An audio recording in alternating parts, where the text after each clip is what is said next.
Hey YouTube, so today I'm going to show you how to save a ton of money on your heating bills using about $10 worth of material. So to start, you're going to need a bucket. A bucket with a lid. Just get a clean bucket. Go to Walmart. I think this bucket and lid cost me about $7. Next, you're going to need a flange.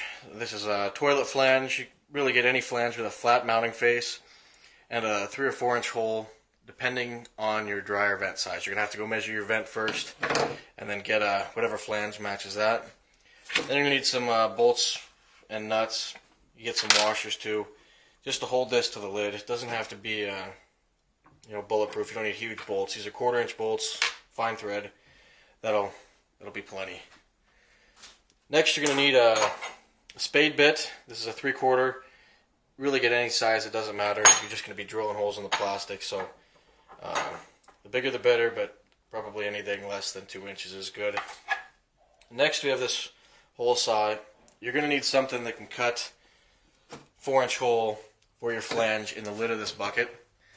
I think this hole saw, it comes with this case. It's for cutting drywall, so this plastic cone will actually keep the dust inside, but this blade will work on plastic, thin sheets of plywood, drywall, anything like that. So it's a good DIY tool to have around the house. This costs about $20, but you could save a lot more money than that by using it.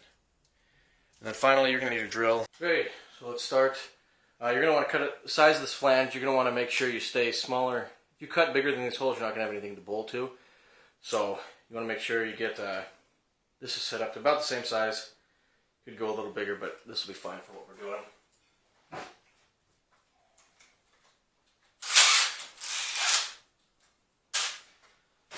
So we've got the bucket here. I'm just going to go ahead and put it on the lid.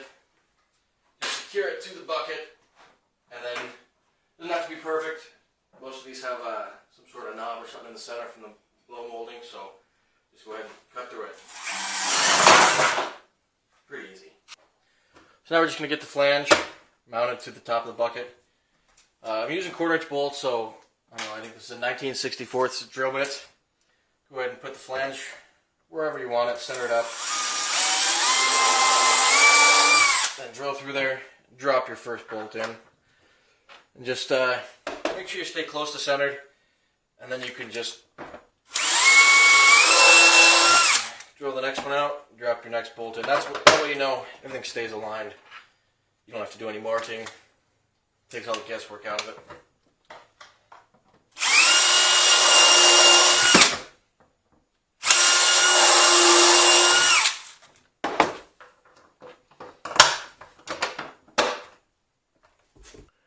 Alright, now we've got the flange on the lid. You're going to take your nuts.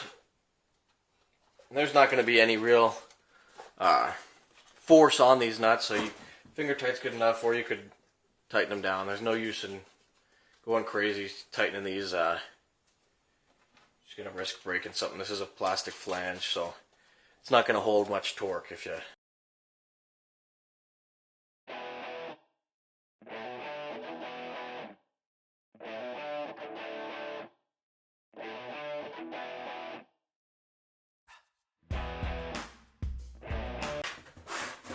Alright, bucket's mostly done.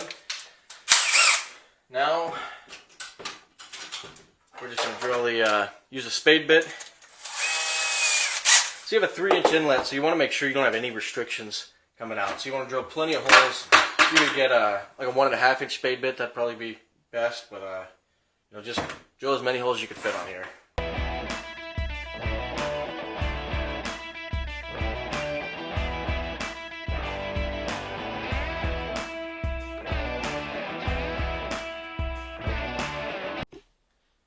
Alright, so I'm here in my laundry room, and I'll show you what to look for. This will only work on an electric dryer. So this is a 220 plug. You have to have an electric dryer. Alright, you also want to check, make sure you can get to the dryer vent. Make sure it's easy plumbing. There's nothing you have to fight around. I've got a pretty easy setup. I can run it right behind the washing machine over. And then I've just got an empty space here behind the door. Alright, I'll start by pulling the dryer out. sure you don't pull the cord or anything. I'm actually going to scoot the washer over a bit. I have plenty of slack in that dryer vent and for all the way out here. Some of these have a hose clamp on them with like a 15/16. This, it looks like it's just wired actually.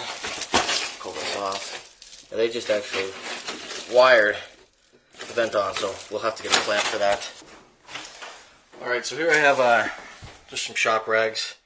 You're going to want to shove these in that vent to clog the draft.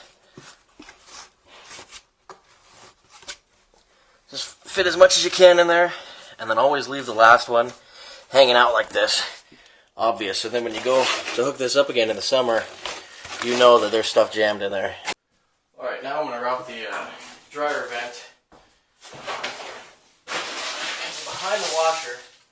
I'm actually going to go underneath it on the floor, underneath the supply and vent lines.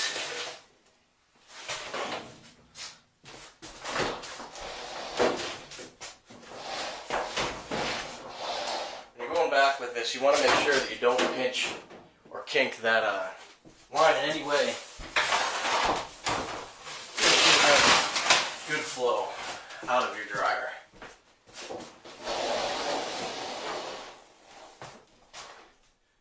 If I were to just push this back, I've got a pretty good kink there already. You want to make a nice gentle curve. I've got I don't know, some copper water line coming up. Must have been for a must have had a fridge or something in here at one point. So you're going to want to grab that dryer vent and loop it up over that, just to make sure you don't have any weird angles, any weird bends in your dryer vent. Alright, so see, I've got a nice gentle curve. You can follow that all the way out. And it just tucks right behind the washer. Here with the bucket, we'll take this hose and route it up into the flange. And then, just for now, I'll hold it on with this wire, but I'll get a clamp coming.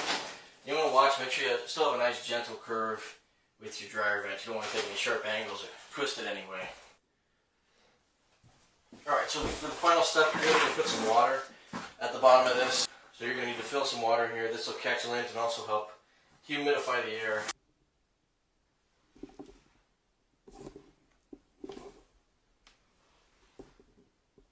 Alright, so I've got my thermal imager here, and the bucket looks like it's hitting about 65 degrees. And just in general, the room's about 65. Everything's about 65 there. Alright, so it's been 10 minutes. You can see that bucket's about 110 degrees.